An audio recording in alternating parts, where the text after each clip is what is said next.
Bonsoir, je suis Lucien.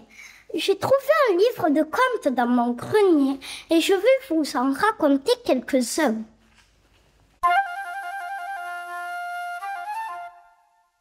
Il était une fois une jeune fille que l'on surnommait le petit chaperon rouge. Un jour, sa daronne l'envoya à travers la forêt, porter à sa grand-mère la nouvelle Apple Watch et un pot de Nutella. La grand-mère habitait loin, au milieu de la forêt. Au plus profond du bois, le petit chaperon rouge rencontra le loup. Le loup, qui s'était résolu à devenir végane, oublia ses résolutions devant la promesse d'un double repas avec une viande de qualité supérieure. Il salua la petite fille, et comme il connaissait un raccourci, il arriva bien plus tôt chez Mamie, qui lui ouvrit sans se méfier, et dont le loup ne fit qu'une bouchée. Quand la fillette arriva, la porte était ouverte. Elle s'approcha du lit. La grand-mère y était couchée, sa coiffe tirée très bas sur son visage. Elle avait l'air bizarre. Le loup bondit hors du lit et avala le pauvre petit chaperon rouge. Un chasseur passait justement devant la maison. Il se dit « Comme cette vieille femme ronfle !» Il aperçoit le loup par la fenêtre et comprend la situation. Il ouvre le ventre du loup qui s'était endormi et laisse sortir le petit chaperon rouge et Mamie. Ils étaient bien contents, et la grand-mère passait la soirée à faire des selfies avec sa petite fille.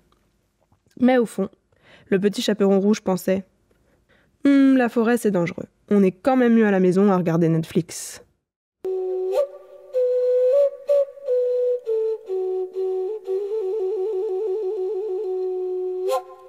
Il était une fois dans un royaume lointain une princesse qui se trouvait fort belle. Ses parents cependant étaient inquiets car elle avait été à sa naissance victime d'un mauvais sort. Elle avait été ensorcelée par un objet maudit qu'elle ne quittait jamais et qui l'hypnotisait. Elle parlait peu, si bien qu'ils se demandaient si leur fille n'était pas un peu nièce. Les gens du royaume étaient peu à peu contaminés par l'attitude de la princesse influenceuse.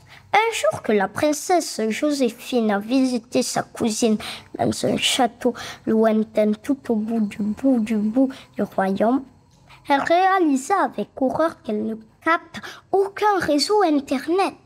Il n'y a rien à faire, ce château est trop nul, la déco est ringarde, décrète la princesse qui a trop le seum.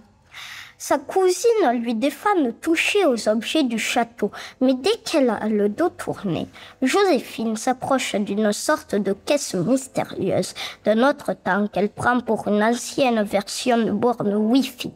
Quand elle la soulève avec espoir pour trouver le code Wi-Fi, elle se pique le doigt sur l'aiguille et tombe sur le sol.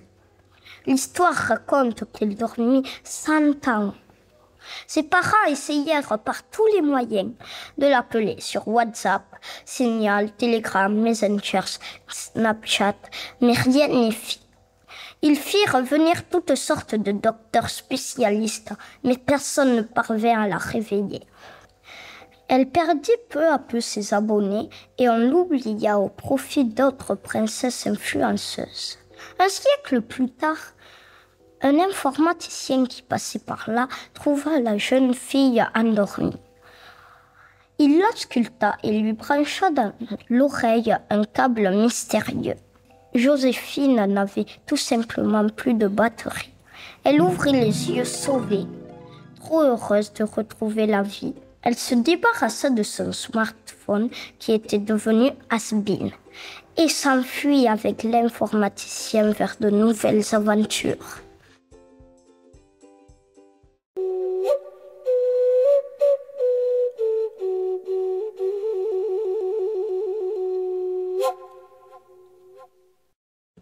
Il était une fois dans une contrée reculée, un village banal où la vie se déroulait banalement.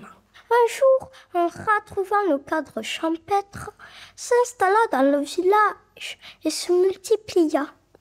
Bientôt, les maladies se développèrent et la panique gagna les habitants, qui, depuis le Covid, avaient peur des épidémies.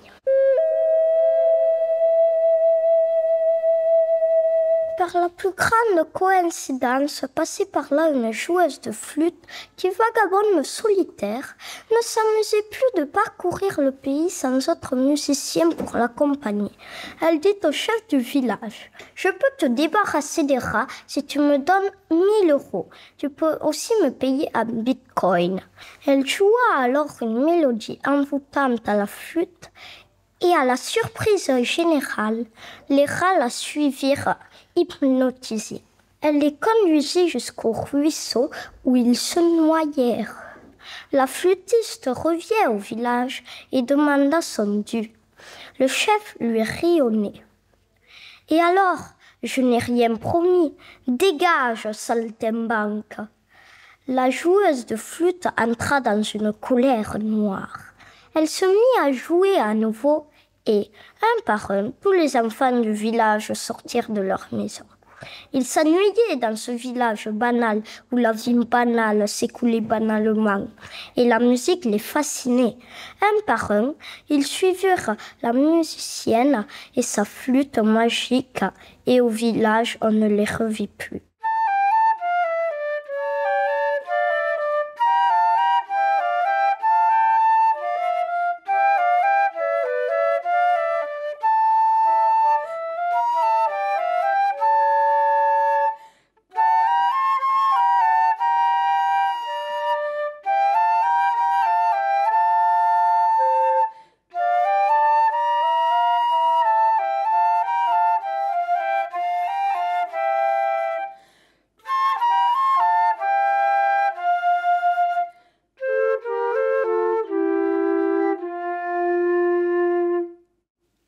La légende raconte qu'un orchestre d'enfants, avec à leur tête un joueur de flûte, sillonne les routes du monde entier et rencontre un grand succès partout où ils s'arrêtent.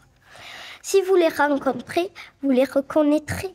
Ils ont le sourire aux lèvres avec un étendard, un blason où s'inscrit leur nom de groupe, Rock the Casbah. Fin.